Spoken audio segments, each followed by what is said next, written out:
Exodus chapter number 14. We'll go verses 1 through 18, and a very familiar passage, but pray that God speaks to us this morning again. The Word of God says in verse number 1, "And the Lord spake unto Moses, saying, Speak unto the children of Israel, that they turn and encamp before Pharaoh, between Migdol and the sea, over against Baal Zephron, and before it ye encamp by the sea. For Pharaoh will say of the children of Israel, They are entangled in the land, the wilderness hath shut them in. And I will harden Pharaoh's heart, that he shall follow after them, and I will be honored upon Pharaoh and upon all his host, that the Egyptians may know that I am the Lord. And they did so.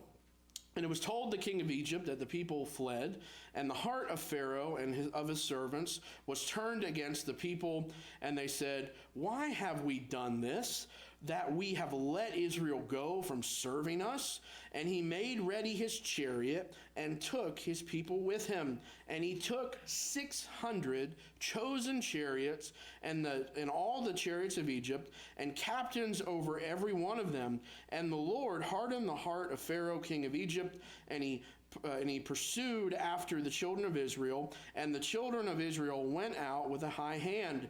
But the Egyptians pursued after them all the horses and chariots of Pharaoh and his horsemen and his army, and overtook them encamping by the sea beside Pharaoh, before Baal Zephron. And when Pharaoh drew nigh, the children of Israel lifted up their eyes, and behold, the Egyptians marched after them, and they were sore afraid. And the children of Israel cried out unto the Lord. And they said unto Moses, Because there were no graves in Egypt, hast thou taken us away to die in the wilderness? Wherefore hast thou dealt with us, thus with us, to carry us forth out of Egypt? Is not this the word that we did tell thee in Egypt, saying, Let us alone, that we may serve the Egyptians?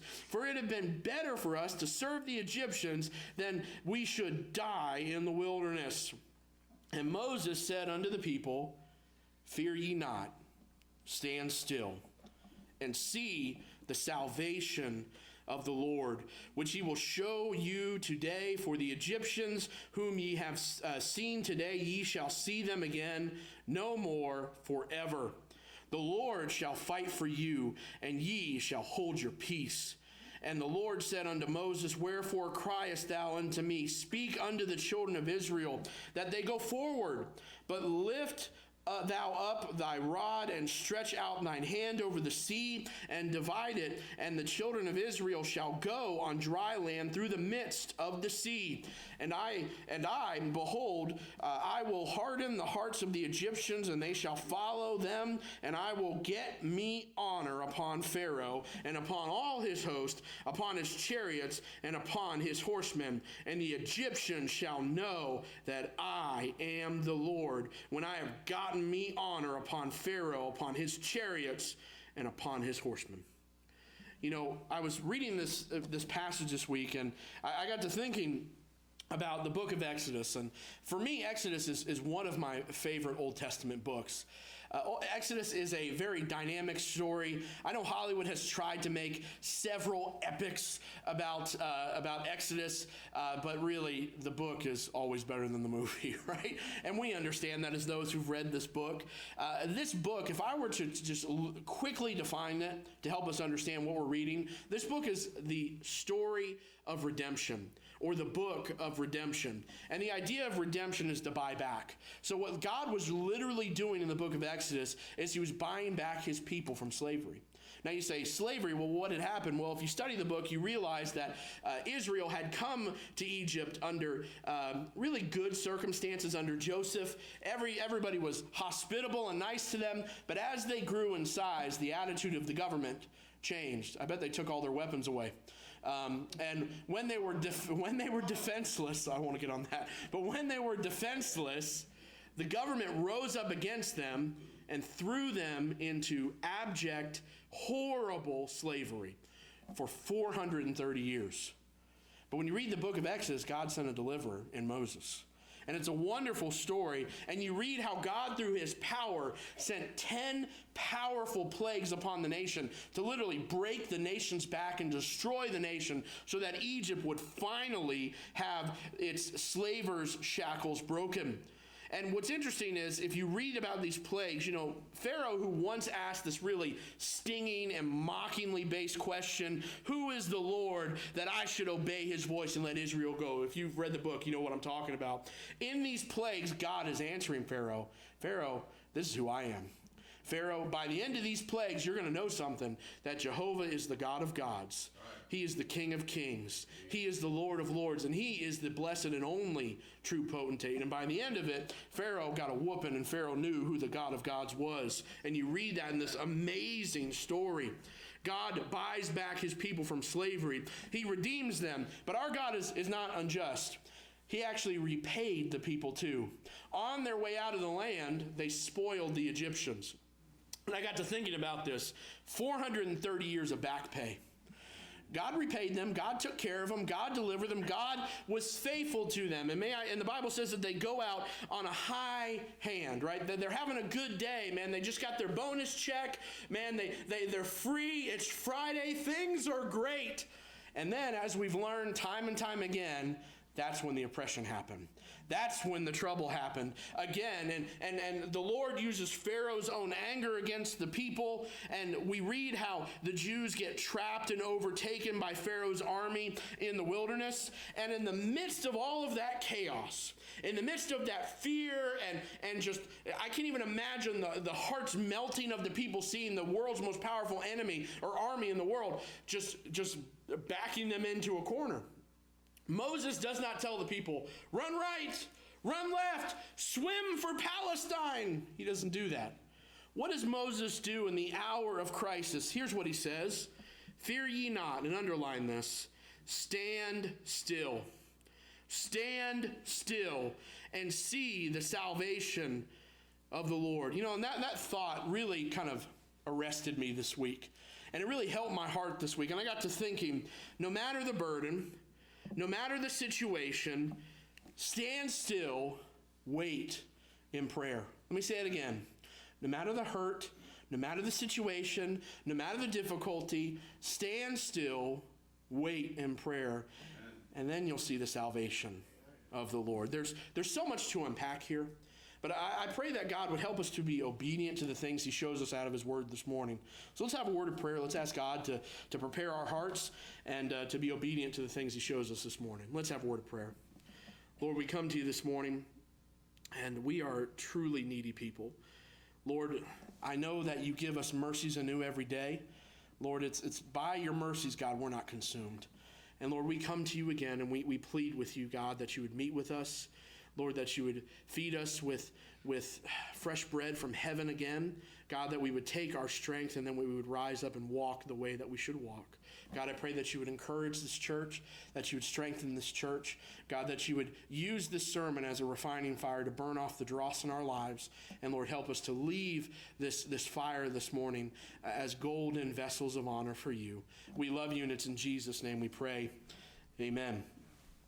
For those of you taking notes, the title of my sermon this morning is taken from our text. It is Stand Still. Stand Still. And I'd like to propose 3 points to you this morning about the point of standing still. Number one, stand still. Trust in the providence of God. Stand still. Trust in the providence of God. For those of you who've read the book and who've listened to my introduction, hopefully, you understand that Israel is riding high before this happens, right? Their prayers have been answered. Things are going great. Man, they got a lot of money in the bank. Things are great. They've just had an overwhelming victory, a spiritual victory, may I say. They are like Elijah coming down from the mountain, right? Things are wonderful. But notice, that's when the trouble happens, as we've noticed. That's when the trial of their faith came. That's when the devil came back for revenge. Have you ever wondered why things happen so roughly against you in a moment of spiritual victory? Because the devil hates losing. The devil hates your good times. The devil hates your answered prayers. The devil hates those times that you get victory over sin. The devil is going to be coming back and coming back and coming back. It's almost like that Wolverine. If you've ever studied the beast of a Wolverine before, they have this ferocious nature where they'll keep pursuing their prey. They'll keep walking after their prey. And I think I read somewhere that they found a deer who had been basically worn to exhaustion from running and running and running away from this Wolverine. And the Wolverine finally caught up to him and just started eating him because the deer had been so exhausted trying to run away from this foe. Can I tell you? That's the devil's attitude. He's going to keep coming. He's going to keep coming, and he's going to keep coming. And that's what happened to Israel. They're trying to honor God, and that's when the trouble came. But look at verses 1 and 2. May I ask you this morning, who is it that moved Israel to this geographical position? It was the Lord that moved them. It was the providential hand of God that directed their path. His hand was leading them. And can I tell you, it's almost like this. If I could put it in today's vernacular. Moses, here's what I'd like you to do. I want you to lead all these millions of people into this place that looks like a giant cul-de-sac. You know what a cul-de-sac is? It doesn't have an outlet, right? You lead them and you put your backs up against this water. And Moses, in my mind, and I'm just thinking here, Moses was a pretty smart man. You'd have to be a smart man to be able to admin over 6 million people, right? So Moses is a guy who grew up in the palace. Moses was a guy who had the best education money could buy. He was royally trained. He was not a foolish man. So in my heart, I'm thinking Moses must have had the thought, I know that area. And God, if you move us there, we'll be backed into a corner. God, we're backed up against the water and we have no boats to escape to. God, and if I Google map this. If you look at Pharaoh, it's literally a place you can look up on Google Maps. And I put myself in Google Maps to the water. And if you look straight, here's what you see: a narrow road and mountains like this. You know what happened? God brought them to a place where they could not get out themselves. And now the Egyptian army goes, we got them. So Pharaoh takes 600 chosen chariots, his army, his chariots, and he backs them into the sea. I think about how that situation must have rested on their hearts. And Moses must have thought, God, why is my back on the sea? God, we could be there by now if we didn't take this road. God, why are you leading me this way? May I say, God's ways are higher than Moses' ways? And may I say, God's ways are higher than your ways. His thoughts are higher than your thoughts. When you're looking in the mountains, God sees the whole picture. May I say, God's providential hand is at work. Sometimes we are in situations that do not make any sense to us. You ever been there before? God, my back is against the wall. God, I'm trapped in by the mountains. God, why am I here? I just don't get it. But yet it was God's providential hand, that was leading them. I wrote this down. We must remember the one who leads us knows all things, and he is the one who says, stand still, wait in prayer, and see my salvation. We must trust the providential hand of God when it hurts and when it does not make sense. I got to thinking about this. When I was trying to move to Tennessee, this was years ago, Carrie was living with her mom and dad, and I had to get me a separate place to live. We weren't married yet, so we went apartment hunting. And she was going to try to help me. She knew the area better than I did. So we went on these back roads, and we're driving, and she says, I know where I'm going. But the more we drove on these country roads, I got more and more kind of like, I don't know where we are. I'm really getting kind of nervous. And I said, Carrie, I think we're going the wrong direction. No, it's fine. I know where we're going. This will get us where we need to go. Spoiler alert, you know what happened? We got where we needed to go because she knew the way. May I say, she had been there before. Let me apply that to our Lord. God has traveled this road an infinite amount of times before the world was even created. He knows the way. So here's what we must do. Trust him. We're in the car. Lord, I don't get this scenery, God. I don't think this works. God, I don't know if this is the best route.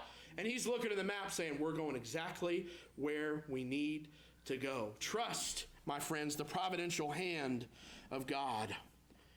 And if you look at God's plan, Pharaoh sees this move as an opportunity to deliver the death blow. And here's what I believe. Pharaoh's heart was already hardened enough towards God. It was on the precipice, about to fall off into destruction. Pharaoh, in my mind, was so hateful to God and his people, he was not going to let this go at this point or another point. Here's what I mean. If Pharaoh didn't come against them right now, he'd come back. You know, if you study ancient Israel's history, how many times had Egypt as a nation invaded them? And how many times did Egypt come against them? They were a constant thorn in their side. And here's what I believe. I believe that God knew that Pharaoh would have taken his time and he would have met Moses and met the people in Palestine while they were in the midst of enemies and made it 10 times worse. You know what God's plan was? I need to take care of this right now. But God, it's uncomfortable. God, my back is against the wall. God, why are you doing this? I'm taking care of something, son. You don't know what I'm doing, but I'm planning a trap for Pharaoh, an ambush. God was answering Pharaoh's question, one author said, when he said, "Who is the Lord?" Again, you think about this. Pharaoh, in his haughtiness, said, "Who is the Lord that I should let his people go?" And God said, "Okay, I'm going to answer you. And I'm going to do it with an exclamation point right here so that it's going to be in front of your people and it's going to be in front of my people. Let's see who wins." Don't be asking questions like that to our Lord, because he'll answer you and you won't like his answer. Amen. God's providential hand is working. Think of this. God sets an ambush. God is working. God is trying to help them. You know, for me, I don't know if anybody identifies with me, but I'm the person who needs information to feel better. If we are doing something taxing or something I'm uncomfortable with, I'm going to go, what's the beginning of the thing? What's the middle of the thing? What's the end of the thing? Give me a blueprint of how my day is going to be, because, spoiler alert, I hate surprises. And if it were me, Lord, please give me the beginning. Please give me the middle. God, please give me the ending of the thing. God, I need to feel better. God, I don't like surprises. But as you read this text, isn't it wonderful that God said, "Moses, this is what I'm doing." Oh, thank you, Lord. Lord, so you're going to get victory over these people? Thank you, Lord. And we sit and we read this passage and say, must be nice. Moses knew. God, how come I don't know? Can I submit to you? God has already revealed what he's doing in your life. Can I read you a verse? "And we know that all things work together for good to them that love God, to them who are called according to his purpose." Romans 8:28. Can I tell you what God's purpose in your life is right now? For good. You say, why are all these things coming against me? All of these things are here working together for good. Moses was told, hey, this is the end of the situation. May I say, God has spoken in his word and said, listen, no matter what trial you're in, my end is good. But God, it hurts. My end is good. But God, I don't understand. My end is good. God, I can't add it up. It doesn't make sense to me. It doesn't have to make sense to me. As long as he's got it, we're good. We must trust his providential hand that he truly is working good. And can I give you a principle that really helped me? We can stand still because God is not standing still. Let me tell you again, we can stand still and wait in prayer for one reason, because God is not standing still. God is working behind the scenes. God is working everything out, beloved. You just need to wait on the salvation of the Lord. It may not be comfortable, but can I encourage you, it's the best thing you can do. So many times we get in trouble when we don't wait in prayer. When we say, God, I'll solve it. God, I can do this. Instead of leaning upon him to say, Lord, I can't. God, I don't know. But I trust you that you are working everything out for my good and for your glory. May God be praised on that. Number 2, stand still and wait for the provision of God. Stand still and wait for the provision of God. Think about this. I gave you a mental picture of the terrain that these poor people are trapped in. In human eyes, they have no hope. In human eyes, they have made a tactical error. Here's their Waterloo. There's no way out. You are trapped. Your back is against the wall. You can't retreat to the water. You'll drown. What do you have no boats. You can't escape. Pharaoh has played the master stroke, and he has got you in a place where you can't. Listen, if you're trying to run up rocky mountains and trying to get away from them, you cannot get away from that army. You are matched against the mightiest army that is in existence in that world, and they have the most advanced weapon of that day, the chariot. They're coming for you, and people are looking at this, and what was their reaction? The Bible says that they are sorely afraid. Some people cried out to God. Their fears got them praying. But you know what I believe most people did? Their fears got them murmuring. They cried out against God's man. They got angry. Why, Moses, you just brought us here to kill us, didn't you? I knew your heart. You know what that reminds me of? Carrie and I will kind of joke sometimes. You remember the story about David bringing his brothers food at the battlefront, and they said, I know the naughtiness of your heart. You know, they're just assuming evil. You're trying to be a bratty little brother. You just want to see the fight. And they're assuming evil against Moses and saying, Moses, you did everything just to kill us. That's what you're trying to do. They weren't trusting God to provide for them. All of a sudden, they give up and they think they're doomed. Catch this, as if God's hand were shortened all of a sudden. As if he were not able to work miracles today like he did yesterday. How many times is that us? We show up and something happens and we're ornery. How dare you, God? And we just had the best week of our lives. God just answered prayer after prayer after prayer, and then something doesn't go our way, and how dare you do this? God, you're just doing this because you want to hurt me.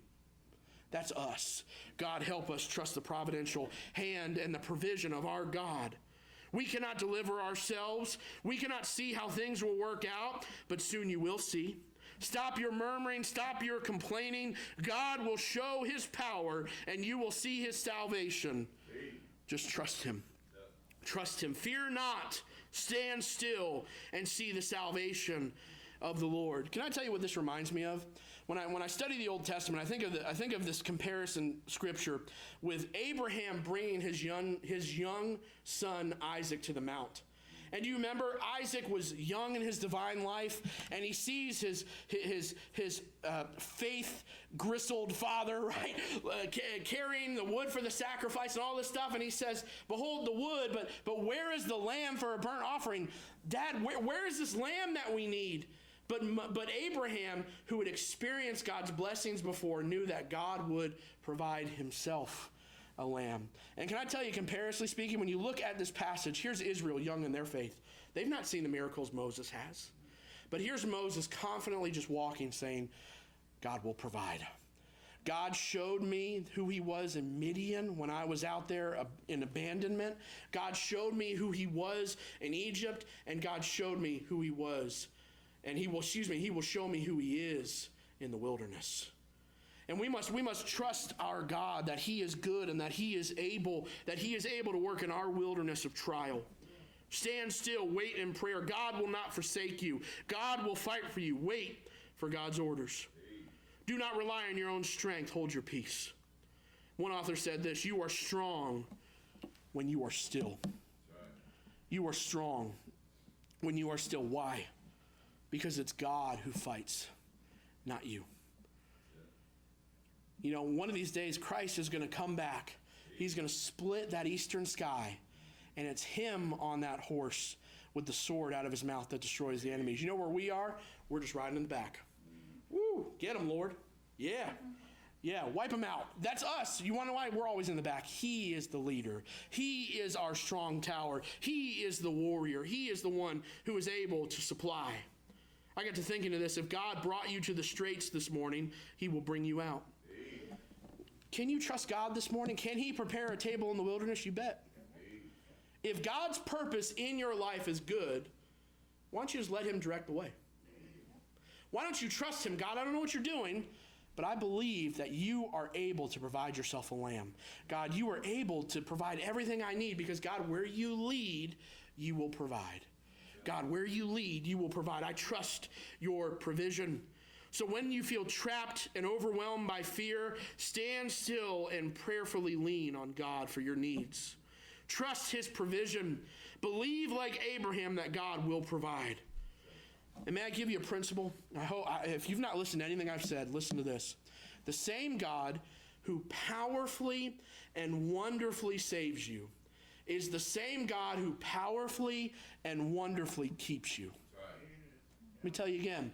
The same God who powerfully and wonderfully saves you. You've been saved? Hallelujah. That was a powerful and wonderful event. Wow. Glad God took care of my sins, cast them behind his back, separated them as far as east is from the west. God changed me from a child of hell to a child of God. God has made me a new creature. That same God is able to keep you.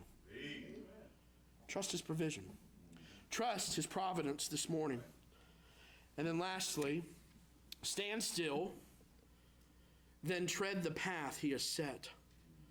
Stand still, then tread the path he has set. If you look at verse 15 again, the Lord said unto Moses, wherefore criest thou unto me? Speak unto the children of Israel that they go forward. From this we infer that all the time Moses is leading, he's praying. You ever been in a trying situation, you do this? God, help me. Lord, I need you. God, I don't know what I'm doing. God, please. But I bet Moses he was so anxious and he was just so burdensome with these people. He probably just sighed. Oh, Lord. Maybe he cried a little bit. God hears the sighs. God hears the tears. And that's a language that he understands. So here's Moses burdened with a debt, or burdened with something you and I cannot even fathom, of all of the care of that people. And they're saying, Moses, we're going to die. Moses, what are we doing? Moses, how dare you? And he's got all these people coming against him, and he comes to God. Oh, God, please. And what does God do? He says, okay, I'll answer you. Speak to the people and tell them to go forward. Think of this. The water hadn't been split yet, but God told him to go forward. Think of that. God is working. God wants Moses to obey. Follow my instructions. Lift up the rod, and I'll show you my power. And you read in this passage, Moses does that. And you know what God does? He sends a wall of fire to protect God's people as they escape through that open sea on dry land. You know what? Where God leads, he provides. If God has led you to the straits, he'll lead you out. If God has your back against the waters, let me tell you what God will do for his glory. If he needs to, either he'll destroy that army with fire, or he will open a way for you to get out. Right. God is able to do exceeding abundantly above all that we could ever ask or think. Why? Because where God leads, he provides. We must stand still and wait for the promise of God. And you think about this. So the people get through. The people are on the other side. They're rejoicing. They're playing timbrels, and they're having a dance. And then God moves the wall of fire to let the Egyptians through. Why did God do that? So he could destroy them. And you think about this. They had the most advanced weaponry of the ancient world, the chariot. I mean, it was such a devastating weapon. It would just level the playing field, if you will. God broke off the chariot wheels in the midst of the sea. Why did God do that? Can I give you a principle? When God delivers, the enemy is powerless to stop him. And when God delivers, their wheels fall off. May I tell you, the host of hell could come against you with the best weapons in the universe, but my God is able to knock the wheels off. God is able to answer, and God does answer at this time. So what is the application? Here's what I gather from this. Stand still, wait in prayer. But when God opens the door, you make sure to have enough faith to walk through. Have you ever thought about why God delivered them? God opened the Red Sea for one reason, so they could walk through it.